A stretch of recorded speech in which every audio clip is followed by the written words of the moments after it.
Hey everybody, lovely to have you along to this tutorial for your Connect and Reflect kit from Giddy Studios. The whole idea with this kit is it's around bringing people together and celebrating connection, which is really lovely to do at this time of year, any time of the year perhaps. So I'm going to talk you through what's in your kit, and this will help you to get set up. We've got elements in the kit that have arrived as part of it, and then just a couple of little things that you will gather yourself from around the house. Okay, so let's talk through them one by one.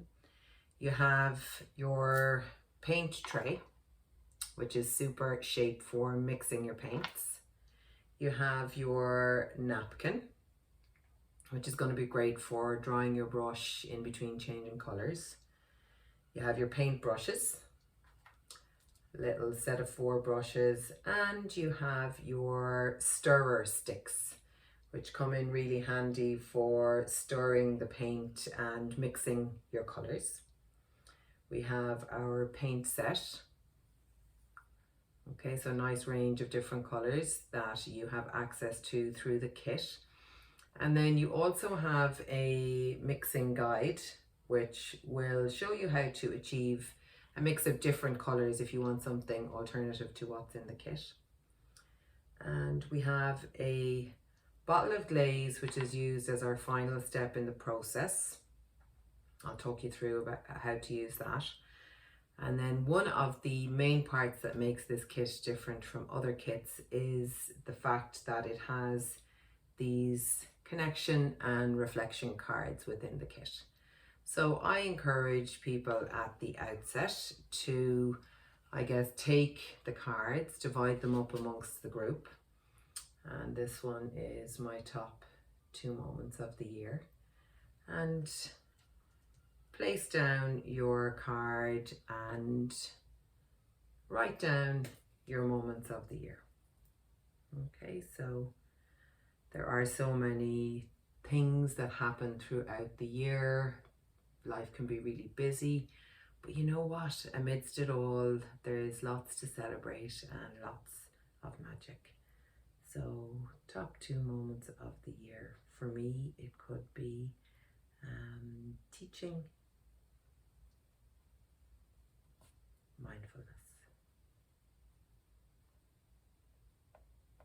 And you'll have your own ones that feel relevant to you. And it's really nice to take the opportunity to share those moments with your people.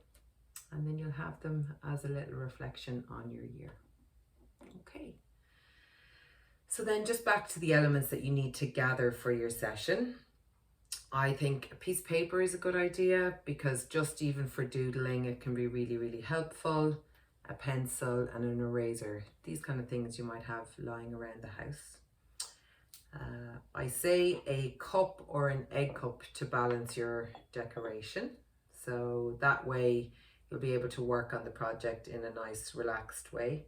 And I also have, some of the packs have a flat decoration. Okay, so some little vessel that works really well to hold your pottery. And last but not least, a cup of water, which proves to be super handy throughout for washing your brush. Okay, so we place our little brush in there. Fantastic. So you might be wondering how to come up with ideas, and everyone is different when it comes to this part of this kind of a session.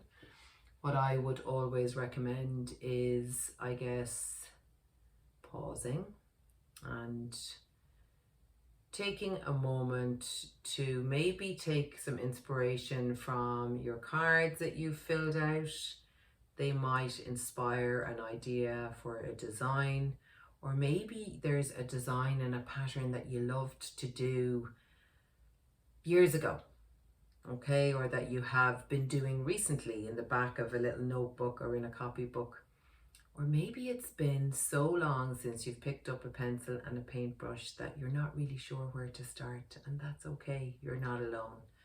If that is the case, You can grab your pencil and your piece of paper and even just start by doodling, writing your name, and even thinking about your different patterns. And you can also go on to hashtag painted baubles or painted decorations, and you will get lots of ideas there on all social media channels. When you have a sense of what you would like to do, I recommend a light little sketch on paper first.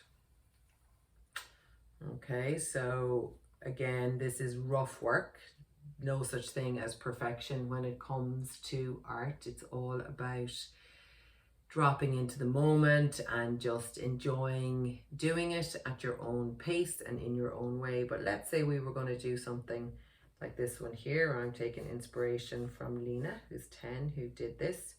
I might sketch out the little trees and do a little bit of, say, rough work there. Not overthinking it, just going with the flow, having a think about my colors, having a think about the different elements that are in it, all the while just dropping into the moment and getting creative in a way that is comfortable for me. Okay, so then when the rough work has been done, we may choose to take our decoration into our hand, whatever shape it is, and then optional to ever so lightly sketch onto the piece of pottery.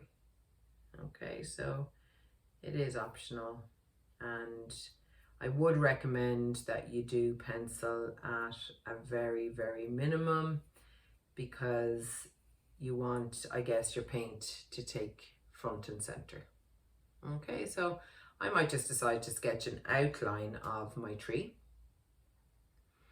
and I can come back and finish that later. I might even decide to do some of it freehand, and then let's just say I have it all sketched out.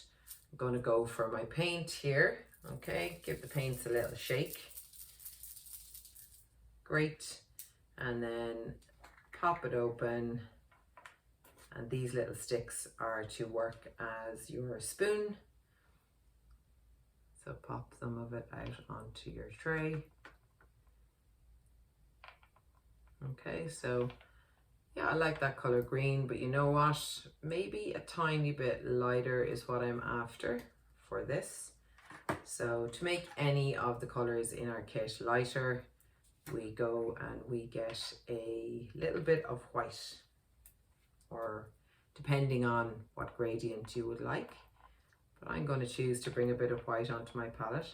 I'm going to keep a stick per color, because that way it keeps the colors individual.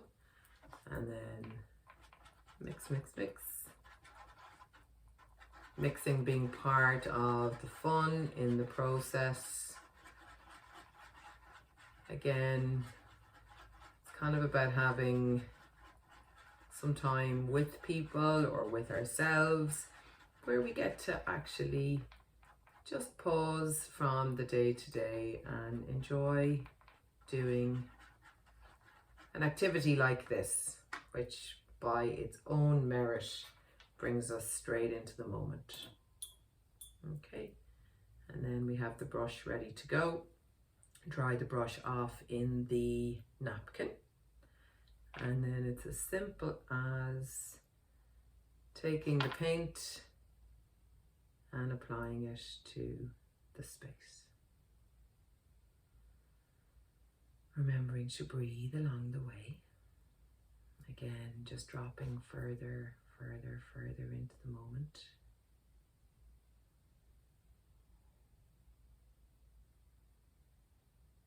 And off we go.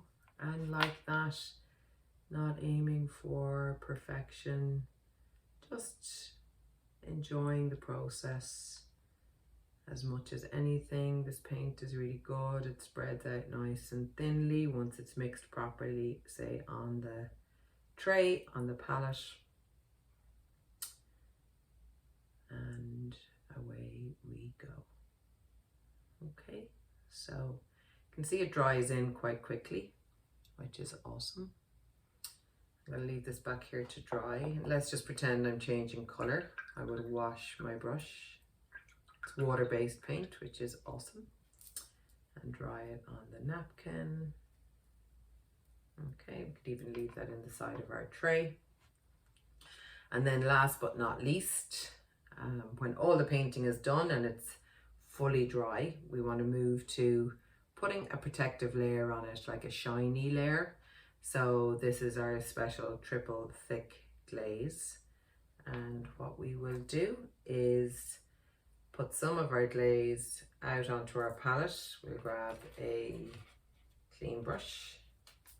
In fact, I'm going to do this now. You can either take off the little bit around the neck, or you can just do it in that way, whichever is easiest for you. And I'm going to show you one that has been glazed here, so you can see how shiny it is.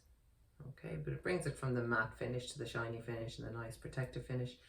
And in your pack you'll also have your ribbon, which you'll be able to use to hang it, which is so important at the end of all your hard work. So what I would recommend, when the bauble is fully dry, or the decoration that you have is fully dry, you hang it somewhere, like off in my kitchen there's a little rail off the side of the cupboard that I can hang it, and then you have your clean brush. Doesn't have to be mixed with water, but again, it's a water-based product, so it can be.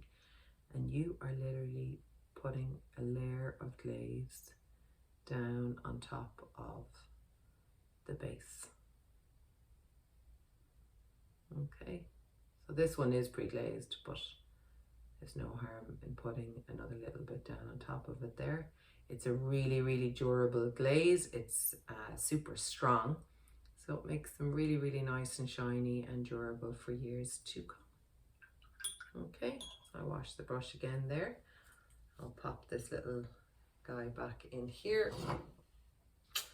And I want to show you one other item that is really, really cute.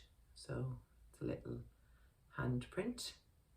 Okay, so these decorations are super popular for capturing handprints as well. And what's really nice about the connection and reflection cards is that you can use those as a couple or as godparent and parent to sit and reflect on the year that you've had with your little one. And then you simply paint the hand and stamp it onto the bauble, and then go through all the other steps like we just did. So that's pretty much it. If you've any questions at all, reach out to us on our social channels and send us a message, and we would be absolutely delighted to answer any of your questions.